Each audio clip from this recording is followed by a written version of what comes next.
Good morning, Americans. This is your favorite alien and Bubba on Monday, November 4th. Wow. November 4th already, huh? Well, it's a cool day in Georgia here, about 40-something degrees. Bubba's here waiting for his birdies. And stand by for commentary.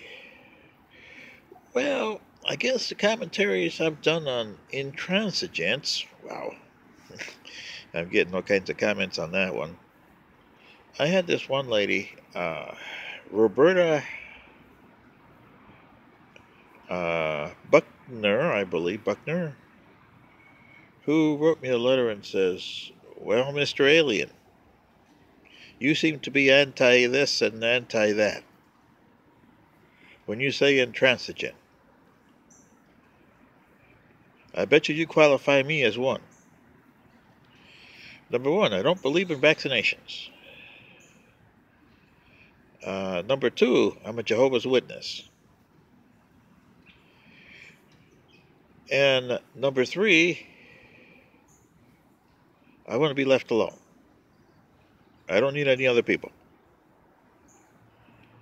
Well, Miss Buckner,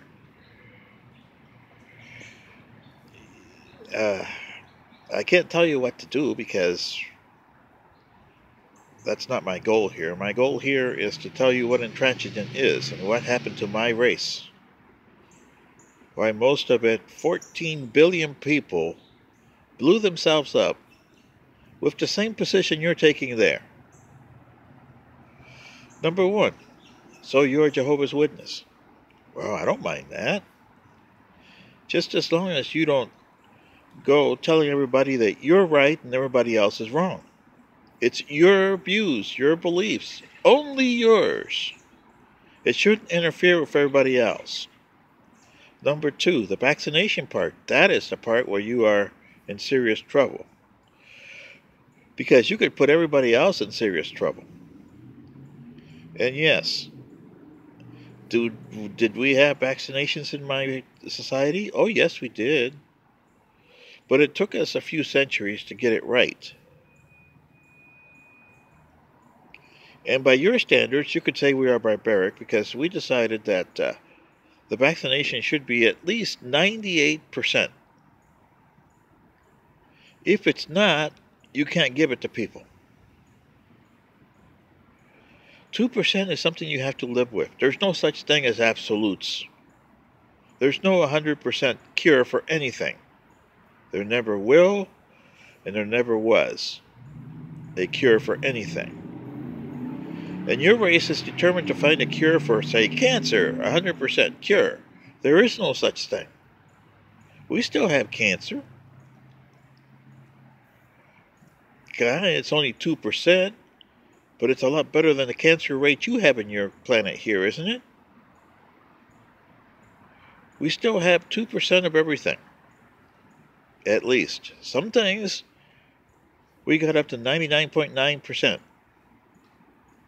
We still have it, though. Like in your case, like the measles here, would be 99.9% in my society.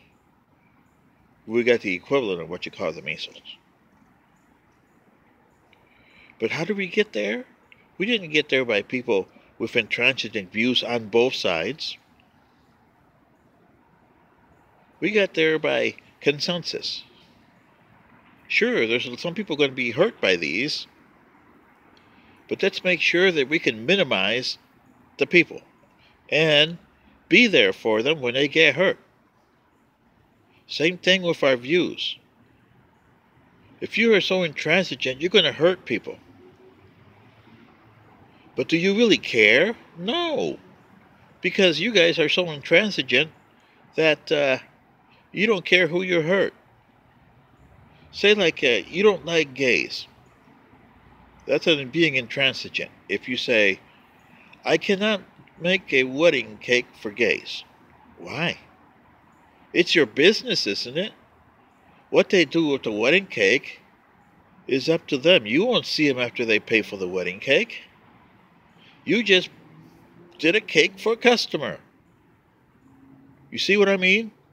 But being intransigent, oh, you're not allowed in my establishment. Really? When you open up an establishment and say it's open for business, what are you going to put on there? No gays, no blacks, no Asians, no transgenders, no women? Is that what you want? That's an intransigent.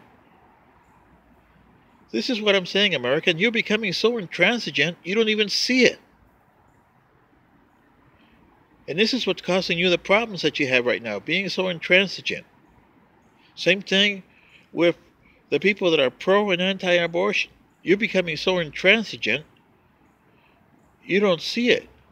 But okay, so say you don't have abortion and the kid is born. What's going to happen to that life? Most of it you throw into the foster homes, don't you?